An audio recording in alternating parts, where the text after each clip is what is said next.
Son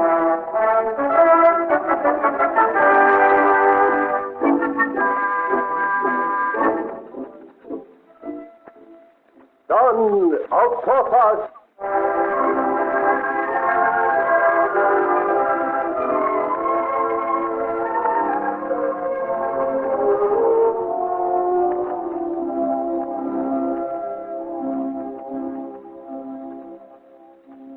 King Louis XIV of France has returned to his palace of Saint-Germain, and the sleepy little town has reassumed its gala aspect. The sun shines with added brightness, and the palace gardens bloom anew with the shining satins and rich velvets of courtiers and the gay uniforms of royal musketeers. Here, after his long absence in Lille, His Most Christian Majesty Louis of France is holding court, and there are few of importance in the realm not to be found at this gay gathering. Joël is not there, for the dark, forbidding walls of the Bastille hide him from the world of fashion, and the gentle Maria Theresa, rightful Queen of France, sits lonely and friendless in her own apartment. But the Duke of Almada is in evidence, and his friend Boilarier, Monsieur de la Reynie, grave and absorbed in the court of justice, Françoise d'Aubigne, the new Marchioness de Fougères, and elegant in the sunshine, Monsieur Écrivaux, the musketeer, is talking with a group of friends. And with a splendid thrust through the chest, the young brave finished the duel. The braggart lay upon the green turf. Our Corporal de Breguet was no more. He was a giant, you say? Oh, such a man as the gods might love. A veritable tower of strength, with a great sword such as our fathers used. And of a size no ordinary mortal could wield with ease. And what has become of this limb of a field? Alas, he's under lock and key, they tell me. Oh, so he's human after all. I warrant I was beginning to wonder, after your poetical description, my friend. Are they going to try him? I took some trouble over the inquiries, but it has got me nowhere. I don't know. Oh, my friend, you're losing your art, I vow. Was the time no secret was safe from Master Écrivaux once he'd made up his mind to discover it? You do me then justice, comrade. In truth, I liked the Breton very much, and my heart was so heavy that he should have been taken to such a fight as that. I made it my business to discover what did happen. Yet you still don't know? Oh, I do not know, monsieur, because even the Lord Lieutenant does not know. Oh, they cannot try our Breton because they have no proof he is of noble blood as he pretends. To all intents, he is really Monsieur Joël of Lochmarie. Impossible. Come, my friend. If that lad Porthos you would have us believe he can be no commoner. If my friend Ericourt or Garce were here, they'd bear me out, I warrant you. Oh, 'twas such a fight, gentlemen. Then there can be no doubt as to his blood, Écrivaux. No commoner could know such secrets of fencing as would kill a royal musketeer. And with the thrust of Porthos that you mentioned. Why, that is a thrust passed down from one generation to another. No ordinary man could learn of it. My friends, it is not I who question the Breton's noble birth, but Monsieur de la Reynie, who being a gentleman of law needs proof. If I had my way, I'd send him home to plant his cabbages and cut them with his huge sword. He seems to have fought as a gentleman and a brave man. I vouch for that. The swordsman never thought a duelist dishonored for having broken the law. The dishonor would have been in his not accepting the challenge. Yes, he killed your corporal. No, gentlemen, to tell the truth, this de Breguet was not prepossessing. A toper who drank when not dicing and wrangled without cause. Still, His Majesty is angry that his edicts are being disobeyed since he renewed them. And I tell you, my captain had hard work to pluck from under the royal hand we four who acted as seconds for the fight. But he has pardoned you. As far as life goes. But we will step out of the household troops uniform and join the active army. Ah, dear. This is my last appearance at so gay a gathering. My next social appointment is with sword and cannonball. But how was this Breton discovered? I take it 2 seconds gave no information. Upon my sword, we did not. 'Twas the giant's own fault. Truly, he's not a size to be seen and forgotten, and he acted without caution.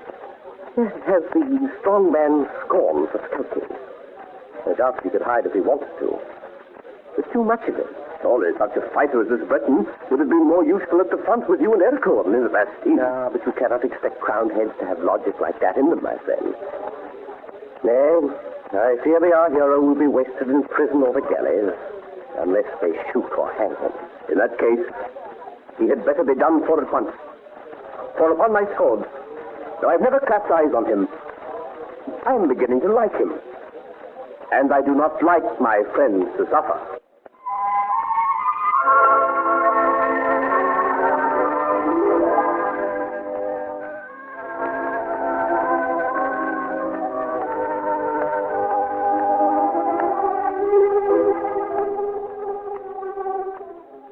You do not join the company, my lord? In good time, Boilarier, when there is company worth joining. Peaceful up here on the terrace, my lord. One can look out over the whole assembly, see all who are here. It is a pity we cannot see the one face we are seeking. Yes, my lord. Failure is a thing I cannot easily forgive, Boilarier. It is not often I do not gain my way once I have set my heart upon it.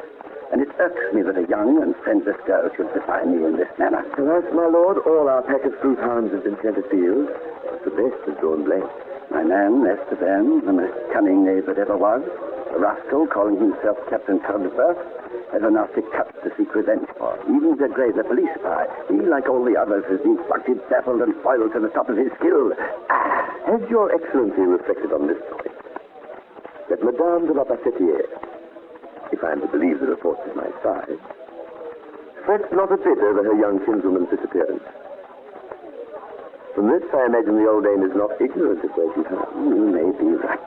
Has not my lord sought to get information from her? I am not a fool, Boilarier, but the old woman is practically in her dotage, and one gets no sense from her. Her old serving woman is equally impenetrable. So things go on. In the entire universe, there is but one incorruptible chamberwoman, and luck falls so that she is across our path. Where can the child be hiding, Boilarier? She is but a child, an orphan, friendless, a stranger, here in Paris, while you and I know it better than the corridors of our childhood homes. Where can she be? Is it possible that she is no longer in Paris? Perhaps she has returned home. To Anjou, I have sent messengers where she's not to be seen. So we are foiled, my friend, by a young and inexperienced female, and here we stand, you and I, on the terrace of Saint-Germain, with all the nobility of France milling round in the garden below us. But the one face we need is absent, vanished like a puff of smoke against the sky. Then we must throw down our cards. The winning one is not amongst them. Oh, my friend, you are no card player. The winning card is not in our hand, but we can substitute another. I do not conceal that this loss puts me in a terrible turmoil, but I am far from beaten. Oh, would that I could lay hands upon that interfering Breton. Had he not clattered down the Rue Musc at such an inopportune moment, we need not have been in this trouble. But has not this youth also disappeared? Proof the pair have gone off together. Young love. It is the most inconvenient and unpredictable of foibles. A fire that destroys the sane logic of man's life. But this time, Boilarier, it has gone too far. These children have stood between me and my goal. They have thrown themselves across the path of the Duke of Almada, and that Boilarier is equal to signing their death warrant. There is no corner in France which they shall safely hide. No, my lord. But what of the substitute you must find for Mademoiselle de Tremblay? Yes, that is a matter for the present. Gossip says His Majesty has returned in poor humor with the Marchioness. Gossip also has it the Marchioness has planned of her own to defeat such a humor. She still has much influence with the king, though, my lord. And more power than suits our purpose. A plague on the Bretons. This is the moment when the king is at odds with the Montespan, and we are not in a position to take advantage of it. What has put the king in such a humor? Some say it is because of advice she gave him which is curdled in the practice of it. Others say it is worry over the insurrection of Duke Charles to the reign. Then there is the Queen's health. I have been speaking with one of her physicians, and he is truly worried over her continued indisposition. It was because of this His Majesty returned so soon. I believe he is fond of her, though he shows his affection in strange ways. All this but proves to me that the moment is upon us to act, and we are not ready.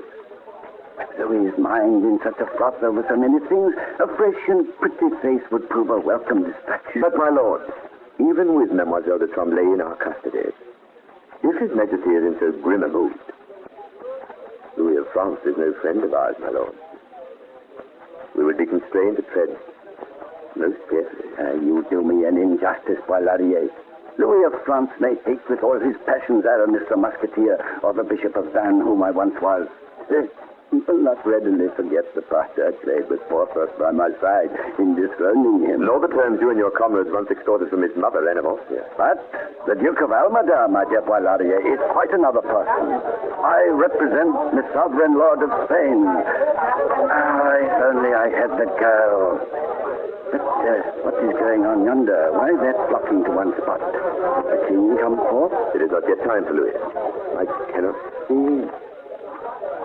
Ah, yes. It is the Marchioness de Montespan making an entrance. Arriving but a few minutes before His Majesty. Surrounded by her admirers. Oh, my lord, she is a formidable enemy. But one I shall vanquish despite all obstacles. Oh, how strange is life, Poilarier. Alone in her room sits Queen Maria Theresa. But the gilded throng surround the Marchioness. His Majesty is not with her? No. There are but two ladies by her side. Only two? How modest her requirements this morning are true. There must be some scheme spinning in her brain. Who are they? One is the royal governess, she whom the king has rewarded with the rank of Marchioness de Chaudière. The other... Oh, one of her sisters, I expect. It cannot be. My lord, I'm laboring under a delusion. What ails you now? What is the matter? No, not here. And yet, those features. What ague is this that sets you stuttering? What do you see? My lord, look, see for yourself. With the Marchioness. It is the girl whom we believe buried in the bowels of the earth. She who escaped all our searches. Mademoiselle du Tremblay.